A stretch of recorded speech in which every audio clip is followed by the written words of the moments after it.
contient 4 colonnes ou bien 3 colonnes seulement. En tout cas, il faut avoir le X, le Y et le Z. Alors revenons au niveau du logiciel piste.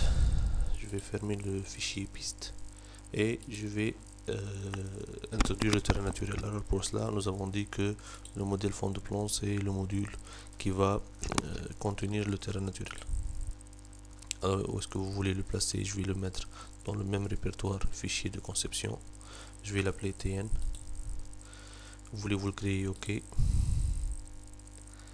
Ici, je peux mettre la description que je veux.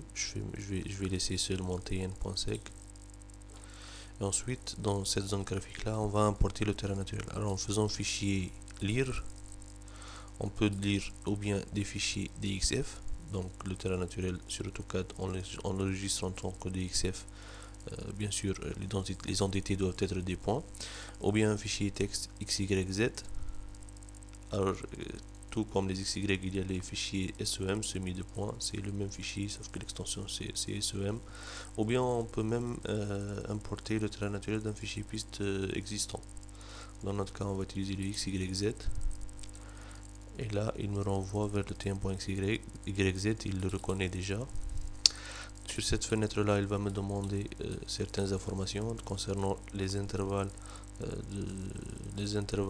géographiques sur lesquels je travaille, xmin, xmax, ymin, ymax, zmin, zmax. Je peux laisser ça. En cas de point double, s'il trouve un point qui se répète, qu'est-ce qu'il va conserver? Il va conserver la première, la deuxième, ou bien ignorer les deux points. Je vais mettre la première. En cas de code nul, est-ce qu'il les prend en compte ou non? Alors, code nul, ça veut dire au niveau de la mer. Bon, si votre projet il contient des codes nuls, donc par exemple une route qui peut traverser la mer, hein, vous pouvez adopter les codes nuls. Et si votre projet il est en milieu, en terrain sec, il vaut mieux ignorer les codes nuls pour ne pas avoir des erreurs au niveau de votre erreur avec des Z nuls, ce qui va générer des erreurs au niveau du calcul des cubatures. Alors je lui dis OK, il va importer le fichier et il va me renvoyer un descriptif qui résume les intervalles avec le nombre de points appartenant à chaque intervalle. Donc c'est juste pour avoir une idée sur mon terrain naturel. Et à la fin, le nombre de points lus c'est 2897. Je dis OK. Donc voilà le terrain naturel. Si je fais un zoom avec le bouton droit, zoom fenêtre, j'ai le levé terrain naturel de mon projet. Alors vous remarquez que c'est un levé par profil, hein. On va pas l'importer en tant que levé par profil cette fois-ci. Ça sera l'exercice un exercice dans d'autres formations. Dans ce cas-là, on va juste interpoler ce terrain naturel et l'introduire sur le fichier piste pour continuer nos travaux. Pour générer le modèle numérique de terrain, il suffit de faire calcul triangulé. OK. Donc si je fais un zoom maintenant, vous remarquez qu'il a généré un contour en magenta et des triangles tridimensionnels en vert.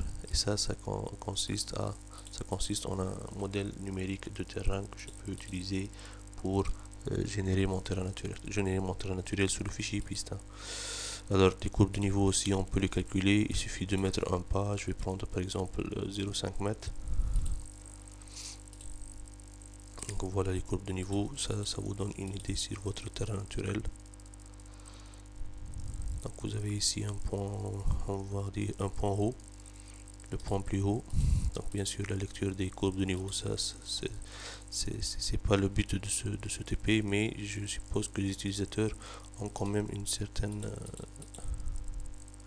connaissance quant à la lecture des courbes de niveau. Donc là nous avons un point haut, là nous avons un point haut aussi.